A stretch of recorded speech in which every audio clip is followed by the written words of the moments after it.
How can you make strategic decisions for the country if you can't make strategic decisions for your own career?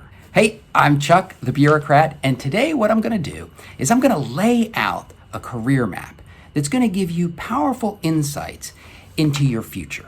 And in fact, almost everything that I present on my YouTube channel can be pinpointed to a specific place on this map, and it's all designed to make you as professionally successful as you can be. Now, this map is the result of years of work and collaboration with a whole bunch of military officers, and it all starts with the career maps that are in DAPAM 600-3. You see, what we started to notice was that career map, while maybe it describes how people progress through their careers, it wasn't particularly useful in planning careers. For example, notice the postgraduate education, the PhD. Now, there's probably some lieutenant colonels who do get a PhD, but that's not common, and doing so has huge implications for your careers. So if you're planning to get a PhD as a lieutenant colonel, you're going to need to sit down and have a conversation with somebody. Now, as I lay out this career map, I'm going to use my own personal data as an example. But of course, it can be modified to fit your own unique situation. The first question that I always ask people is, what year did you make major? You see, when the Army selects you to be a field grade officer, at that moment, they've decided that they want you to be competitive for colonel. And therefore, all the decisions that get made as you pass through your major and lieutenant colonel years, they should be made in order to be competitive for colonel. Now, I take a 25-year view of your career. The fact of the matter is, at some point, you're going to transition out of the military. And you've got a lot of options when you do that. And therefore, it's a good idea to keep an eye on the steps you need to take, the timing of transitions, and where you're going to land after your military career, even as you're thinking about being competitive within your military career. For now, all I'm going to do is put in 3 possible futures for your post-military career, but in the future we'll refine this a bit. Next, what I do is I template in your time as a major, lieutenant colonel, and a colonel, and I template in the timing of your promotion selection boards. The way I figure this is 7 years a major, 5 years a lieutenant colonel, and colonel until MRD. In fact, let's put the MRD date in here so we've got a good view of the last transition point you could possibly have. Okay, now we're going to start getting into some personal information. And the first personal piece of information is, how old are you? This is kind of useful for indicating how much time you might have for a post-military career. For some people, they have a lot of time. Other people, not so much.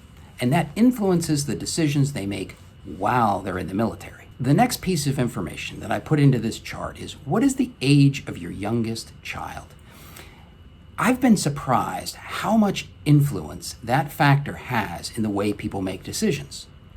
Folks with very young children, as they approach the end of their military career, seem to make very different decisions than people who have kids out of the house or never had children at all. And while we're on the topic of children, let's template in the high school years of your kids. In particular, what I want you to notice is that in the second half of your children's high school career, it qualifies you for high school stabilizations. And it is not uncommon at all for there to be families where they have cascading high school stabilizations. And so if you're going to request high school stabilization, it's going to have an impact on how you plan and prepare for your career. We'll do a separate video to address that. Okay, let's take a look back over this career map and see what we can see. And remember, we want to be competitive for colonel when our file goes before our promotion board. An incredibly important factor influencing your colonel board results are your lieutenant colonel OER ratings. And if you look at the career map, you'll notice that that is an incredibly narrow window. It's like 4 years at best.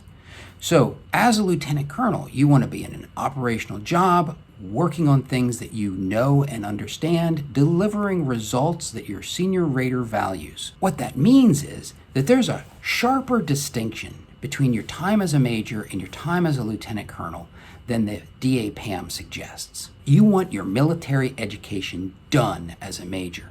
If you're going to get civilian education, do training with industry, do a fellowship, you want to do all of that while you're a major. The other thing you want as a major, ideally, is some operational experience working in the kind of organization that you're likely to be working in as a lieutenant colonel.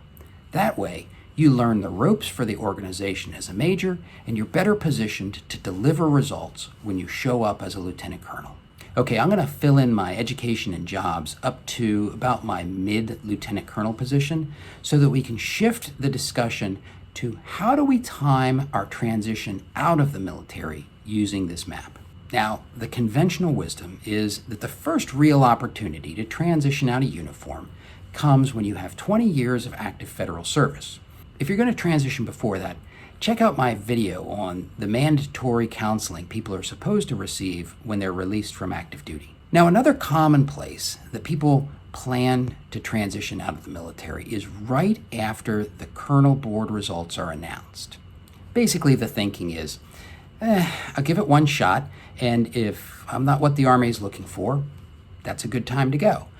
And actually, that's a pretty good way to think about it. I have another video that we're going to look at in a bit that shows that there's a good reason to do that. Then you get the people who are selected for colonel. Typically, they want to serve at least 3 years so that they can boost their pension, so there's another natural exit. We talked about MRD. That's an obvious transition. But there's another transition point that's about midway between MRD and the 3-year mark that we just discussed. And in another video, I'll dig into why that one is there.